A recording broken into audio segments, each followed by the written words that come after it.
อย่ามอนว่าอาโดนมาละเกโยชาชาโจกาอีโลเตนาปาแมนปีทำอิฐของเมืองรองแขวงดอนลำทาที่ได้ดีเริ่มจัดการแข่งขันสวงเรือประเพณี12สีพายเพื่อเป็นการส่งเสริมการท่องเที่ยวก็คือปีท่องเที่ยวลาวให้แขกภายในและต่างประเทศไปท่องเที่ยวเมืองรองให้หลายขึ้นทั้งเป็นการอนุรักษ์ส่งเสริมวัฒนธรรมและฮีตของประเพณีอันดีงามของชาติลาวเฮาให้ยืนยงกับคนลาวตลอดไป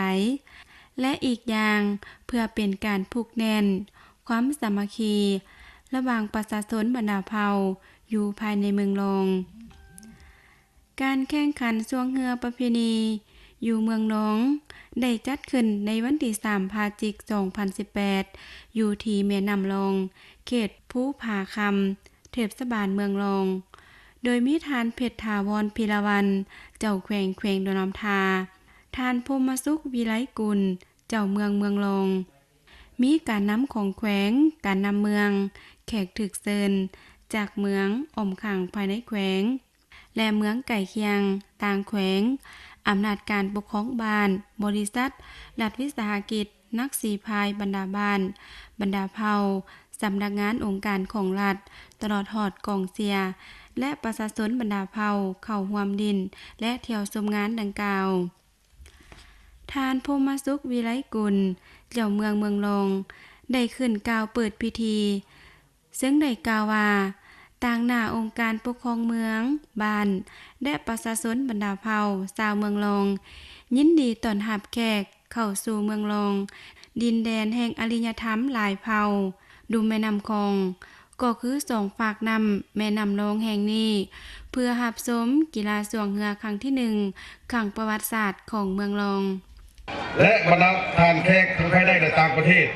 เข้าสู่เมืองรองดินแดนแห่งอารยธรรมหลายเผ่าลุ่มแม่น้ำของก็คือสองฝากฝั่งแม่น้ำน้ำรองเพื่อรับชมการแข่งขันกีฬาหัวสวงเป็นครั้งทำอิฐหมายว่าเป็นครั้งประวัติศาสตร์ของเมืองรองของเรา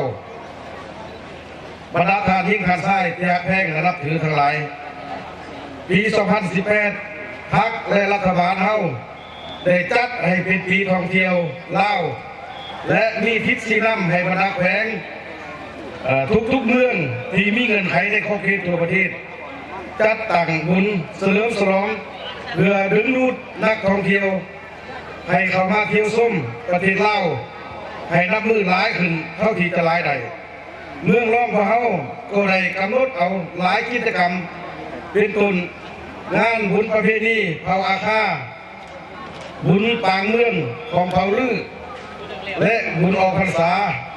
เป็นกิจกรรมท่องเที่ยวอยู่ภายในเมืองของเผ่างานบุญประเพณีสวงเรือเมืองรองครั้งที่1ทางเมืองรองได้พร้อมกันปลูกด้วยดมทืนฮอนนำบรรดารัฐวิสาหกิจบริษัทห่างหันนิติบุคคลและประชาชนบรรดาเผ่าได้จำนวนหนึ่งเพื่อประกอบเป็นรางวัลที่1ที่2ที่3รางวัลชมเชยและใส่ใจอื่นๆได้ทั้งหมด70กว่าล้านเก็บการแข่งขันสวงเรือได้เริ่มแต่ตอนเช้าไปถึงตอนเที่ยงโดยมีบรรยากาศฟดเฟื่อนมวลเซินในท่ามกลางพุงโซนค้นไปดินเที่ยวชมการบางแสดงผลิตภัณฑ์สินค้าขายเครื่องกินเครื่องดื่มวงดนตรีครบงานและทีมกองเชียร์ที่นุ่งเครื่องเป็นเอกลักษณ์ของแต่ละชนเผ่าเป็นต้นแมนชนเผ่าอาคาชนเผ่าไต้แดงและเผ่าอื่นข้าพเจ้าชื่อสมปองเนาะที่ว่าพอเขาในที่ว่าชนเผ่าอาคาที่มาเข้าร่วมในขบวนการส่งเฮือนบุญประเพณีการส่งเฮือนที่ประจำเมืองรองพวกเฮามีความรู้สึกในการมาส่งมาเชียร์ในครั้งนี้ครับถ้ามีความรู้สึกคือมีความรู้สึกที่ว่ามีความรู้สึกที่ว่ามีความตื่นเต้นเนาะตื่นเต้นแล้วก็มีความภูมิใจเพราะว่าที่ผ่านมานี่ก็มันบ่เคยมีประวัติที่มาก่อนเนาะที่ว่าสำหรับชนเผ่าอาคาบ่เคยมีประวัติที่ว่าการเข้าร่วมขบวนเกี่ยวกับประเพณีส่งเฮือนที่ว่าเป็นข่าวทำอิฐใน มือร้องแล้วก็เป็นขาทำบิกของสุเผาอาคาเนาะ การมาส้มมาเสียในครั้งนี้ม่วนบ่มีความรู้สึกได้ในการมาส้มมาเสีย การมีความรู้สึกตื่นเต้นก็ม่วนอยู่ ข้าพเจ้าสื่อพรพันธ์อยู่บ้าน6คน1เมืองร่องเมืองท่านี่แหละก็ผ่านมาก็ยังบ่ทันได้เห็นจักเทื่ออยู่เมืองร่องนี่จะมี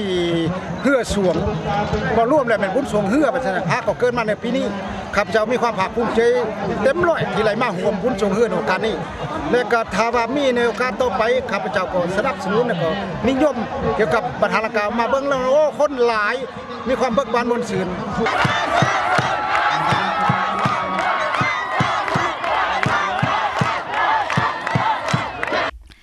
การแข่งขันส่วงเหือของเมืองรองมีเหือสั่น12สีพายเข้าแข่งขันมีจำนวน10ทีมผลการแข่งขันที่1ได้แก่โรงเรียนมัธยมสมบูรณ์เทศบาลเมืองรองที่2ได้แก่ทีมผสมบรรดาห้องการของรัฐที่3ได้แก่ทีมวัฒนธรรมสังคม เฉพาะงานที่เราจัดขึ้นมื้อนี้มันการประกอบส่วนของทุกภาคส่วนได้จำนวนทั้งหมดกับประมาณ80กว่าล้านมาจัดแบ่งเป็นเงินรางวัลได้จำนวนหนึ่งแล้วก็จัดงานมวลซืนสังสรรค์ได้จำนวนหนึ่งจังสั้นต่างหน้าคณะนำเมืองข้าพเจ้าก็แสดงความขอบคุณขอบใจแล้วก็เรียกร้องมายังบรรดาพี่น้องประชาชนทั้งหมดทั้งแขกภายในและต่างประเทศ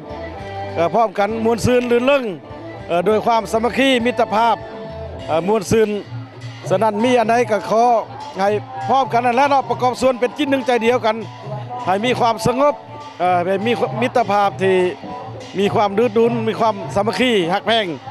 สังรวมแล้วการแข่งขันสวงเหือประเพณีอยู่เมืองรองขังประวัติศาสตร์ในปีนี้แม่นการดินบุญด้วยความสามัคคีเบิกบานมวลซึนมีความเป็นระเบียบเรียบร้อยจบงามมีความสงบปลอดภัยนักกีฬารักษาได้กติกามารยาทรับประกันความถูกต้องและยุติธรรมมีน้ำใจนักกีฬาหูจักแพ้หูจักชนะหูจักให้อภัยซึ่งกันและกัน Adoning ma no te nuya ga ba no te ya ga no pyo ya mo na Adoning ma la kwe yo cha cha cho ga i lo te Adu do lu nya la ma no te ma ga no pyo ma mo kwe No te ya ga no sa ya su na Adoning ma